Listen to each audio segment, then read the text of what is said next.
নমস্কার। সকল গল্পপ্রেমী ও সাহিত্যপ্রেমী শ্রোতা বন্ধুদের আমার অনেক স্বাগত।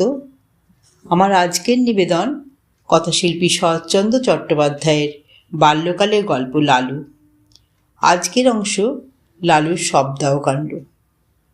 শুরু করছি লালুর শবদাহকাণ্ড। আমাদের শহরে তখন শীত পড়েছে। হঠাৎ কলেরা দেখা দিলে তখনকার দিনে ওলা ওঠার নামে মানুষ ভয়ে হতজ্ঞান হতো। কারো কলেরা হয়েছে শুনতে পেলে সে পাড়ায় মানুষ থাকতো না। মারা গেলে দাহ করার লোক মেলা দুর্ঘট হতো। কিন্তু সে দুর্দিনেও আমাদের ওখানে একজন ছিলেন যার কখনো আপত্তি ছিল না। গোপালকুড়ো তার নাম। জীবনের ব্রত ছিল মরা পোড়ানো। কারুর অসুখ শক্ত হয়ে উঠলে তিনি ডাক্তারের কাছে প্রত্যহ সংবাদ দিতেন। আশা নেই শুনলে খালি পায়ে গামছা কাঁধে তিনি ঘণ্টা দুই পূর্বেই সেখানে গিয়ে উপস্থিত হতেন। আমরা জন কয়েক ছিলাম তাঁর চেলা। মুখ ভার করে বলে যেতেন, ওরে আজ রাত্রিটা একটু সতর্ক থাকিস, ডাকলে যেন সাড়া পাই। রাজদারে শ্মশানে চ, শাস্ত্রবাক্য মনে আছে তো? আজ্ঞে আছে বই কি, আপনি ডাক দিলেই গামছা সমেত বেরিয়ে পড়ব। বেশ বেশ, এই তো চাই, এর চেয়ে পুণ্যকর্ম সংসারে নেই। আমাদের দলের মধ্যে ছিল লালুও একজন। ঠিকাদারির কাজে বাইরে না গেলে সে কখনো না বলতো না। সেদিন সন্ধ্যাবেলায় বিষণ্ণ মুখে খুড়ো এসে বললেন, বৃষ্টি পণ্ডিতের পরিবারটা বুঝি রক্ষে পেলে না। সবাই চমকে উঠলাম। অতি গরিব বৃষ্টি ভট্টাচার্যের কাছে বাংলা স্কুলে আমরা ছেলেবেলায় পড়েছিলাম। নিজে সে চিররুগ্ন এবং চিরদিন স্ত্রীর প্রতি একান্ত নির্ভরশীল। জগতে আপনার বলতে কেউ নেই। তার মতো নিরীহ অসহায় মানুষ সংসারে আমি দেখিনি।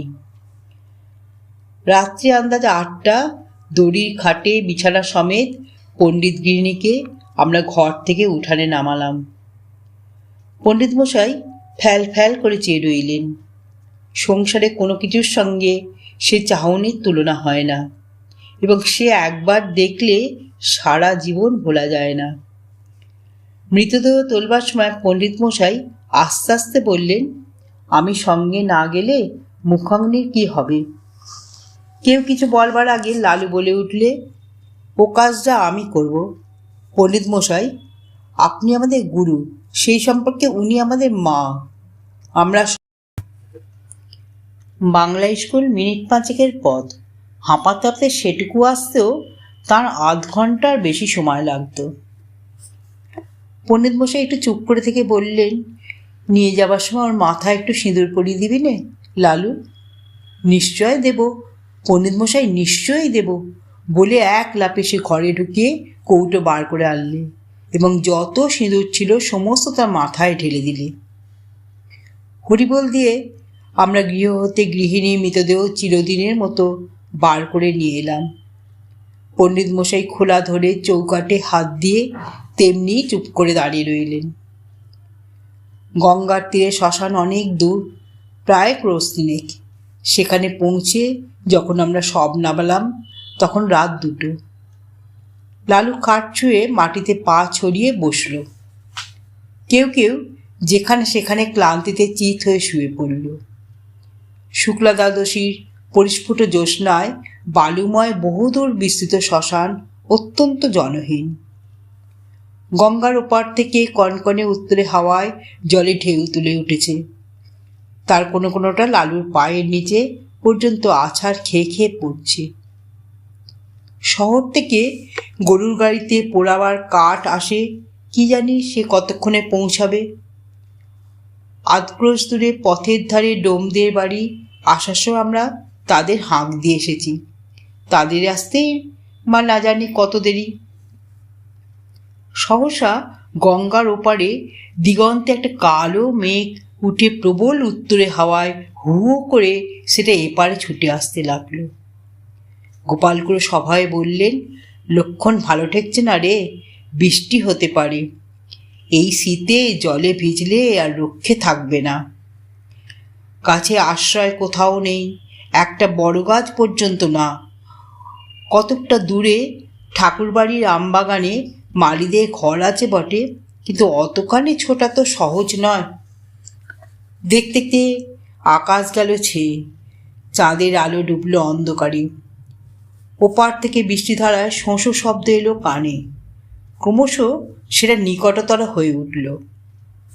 আগাম 2-10 ফোঁটা সকলেরই গায়ে এসে পড়ল তীরের মতো। কি করি ভাবতে ভাবতেই মুষলধারা বৃষ্টি নেমে এলো। মরা রইল পড়ে, প্রাণ বাঁচাতে কে যে কোথায় ছুট দিলে তার ঠিক ঠিকানা নেই। জল থামলে ঘণ্টাখানেক পরে একে একে সবাই ফিরে এলাম। মেঘ গেছে কেটে, চাঁদের আলো ফুটছে দিনের মতো। ইতিমধ্যে গরুর গাড়ি এসে পৌঁছেছে, গাড়োয়ান কাঠ এবং শবদাহের অন্যান্য উপকরণ নামিয়ে দিয়ে ফিরে যাবার উদ্যোগ করছে। কিন্তু তোমাদের দেখা নেই। গোপাল করে বললেন, ও বেটারা ওই রকম, শীতে ঘর থেকে বেরোতে চায় না। মণি বললে, কিন্তু লালু এখনো ফিরল না কেন? সে যে বলছিল আগুন দেবে, ভয় বাড়ি পালান না তো? খুড়ো লালুর উদ্দেশ্যে রাগ করে বললেন, ওটা ওই রকম, যদি এতই ভয় মরা ছুঁয়ে বসতে গেলি কেন? আমি হলে বজ্রাঘাত হলেও মরা ছেড়ে যেতাম না। ছেড়ে গেলে কি হয় খুড়ো? কি হয়? কত কি! শ্মশানভূমি কি না? শ্মশানে একলা বসে থাকতে আপনার ভয় করতো না? ভয়? আমার অন্তত 1000টা মরা পুড়িয়েছি জানিস। এরপরে মণি আর কথা কইতে পারলে না, কারণ সত্যই খুড়োর গর্ব করা সাজে। শ্মশানে গোটা 2 কোদাল পড়েছিল। খুড়ো তার একটা তুলে নিয়ে বললেন, আমি চুলোটা কেটে ফেলি, তোরা হাতাহাতি করে কাঠগুলো নিচে নামিয়ে ফেল। খুড়ো চুলোকে কাটছেন, আমরা কাঠ নামিয়ে আনছি। নুরু বললে, আচ্ছা, মরাটা ফুলে যেন দ্বিগুণ হয়েছে না? খুড়ো কোনো দিকে না তাকিয়েই জবাব দিলেন, ফুলবে না? লেপ কাঁথা সব জলে ভিজেছে যে। কিন্তু তুলো জলে ভিজলে তো চুপসে ছোট হয়ে যাবে খুড়ো, ফুলবে না তো। খুড়ো রাগ করে উঠলেন, তোর ভারী বুদ্ধি, যা করছিস কর। কাঠ বওয়া প্রায় শেষ হয়ে এলো। নুরুর দৃষ্টি ছিল বরাবর খাটের প্রতি। হঠাৎ সে থমকে দাঁড়িয়ে বললে, খুড়ো, মরা যেন নড়ে উঠল। খুড়োর হাতের কাজ শেষ হয়েছিল, কোদালটা ছুঁড়ে ফেলে দিয়ে বললেন, তোর মতো ভীতু মানুষ আমি কখনো তো দেখিনি নুরু। তুই আসিস কেন এসব কাজে? যা বাকি কাঠগুলো আন, আমি চিতাটা সাজিয়ে ফেলি, গাধা কোথাকার। আবার মিনিট 2 গেল। এবার মণি চমকে উঠে 5-7 পা পিছিয়ে দাঁড়িয়ে সভায় বললে, না খুড়ো, গতি ভালো ঠেকছে না, সত্যি মঠ যেন নড়ে উঠল। খুড়ো এবারে হাহা করে হেসে বললেন, ছোঁড়ার দল, তোরা ভয় দেখাবি আমাকে, যে 1000-এর উপর মরা পুড়িয়ে তাকে? নুরু বললে, ওই দেখুন আবার নড়ছে। খুড়ো বললেন, হাঁ নড়ছে, ভূত হয়ে তাকে খাবে বলে। মুখের কথাটা তাঁর শেষ হলো না। অকস্মাৎ লেপ কাঁথা জড়ানো মরা হাঁটু গেড়ে খাটের উপর বসে ভয়ঙ্কর বিশ্রী খোনা গলায় চেঁচিয়ে উঠল, না না, নুরুকে নয়, গোপালকে খাবো। ওরে বাবা রে! আমরা সবাই মারলাম ঊর্ধ্বশ্বাসে দৌড়।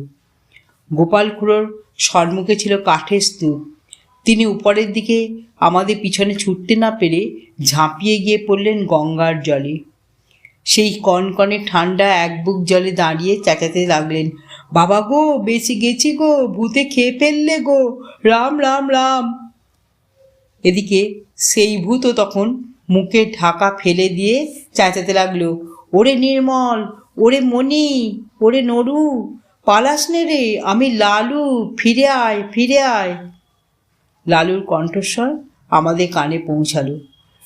নিজেদের নির্বুদ্ধিতা অত্যন্ত লজ্জা পেয়ে সবাই ফিরে এলাম। গোপাল খুড়ো শীতে কাঁপতে কাঁপতে ডাঙায় উঠলেন। লালু তাঁর পায়ের ধুলো নিয়ে সলজ্জে বললে, সবাই জলের ভয়ে পালালো, কিন্তু আমি মরা ছেড়ে যেতে পারলাম না, তাই লেপের মধ্যে ঢুকে পড়েছিলাম। খুড়ো বললে, বেশ করেছিলে বাবা, খাসা বুদ্ধি করেছিলে। এখন যাও, গঙ্গা ভালো করে গঙ্গা মাটি মেখে চান করো গে। এমন শয়তান ছেলে আমি আমার জন্মে দেখিনি। তিনি কিন্তু মনে মনে তাকে ক্ষমা করলেন। বুঝলেন এত বড় ভয়শূন্যতা তার পক্ষেও অসম্ভব। এই রাতে একাকী শ্মশানে কলেরার বিছানা এসব সে গ্রাহ্য করলে না। মুখে আগুন দেবার কথায় খুড়ো আপত্তি করলেন, না সে হবে না, ওর মা শুনতে পেলে আর আমার মুখ দেখবেন না। সবদাও সমাধা হলো। আমরা গঙ্গায় স্নান সেরে যখন বাড়ি ফিরলাম তখন সেই মাত্র সূর্যোদয় হয়েছে। লালুর শবদাহ কাণ্ড এখানেই সমাপ্ত হলো। যদি শ্রোতা বন্ধুদের আমার গল্প পাঠ ভালো লেগে থাকে তাহলে একটা লাইক দিয়ে আমার চ্যানেলটিকে সাবস্ক্রাইব করে দিয়ে পাশে টাকায় বেল আইকনটি প্রেস করে দেবেন। তাহলে যখনই আমি নিত্য নতুন গল্প আপলোড করব আপনারা সঙ্গে সঙ্গে পেয়ে যাবেন। আপনারা সবাই খুব ভালো থাকবেন। নমস্কার।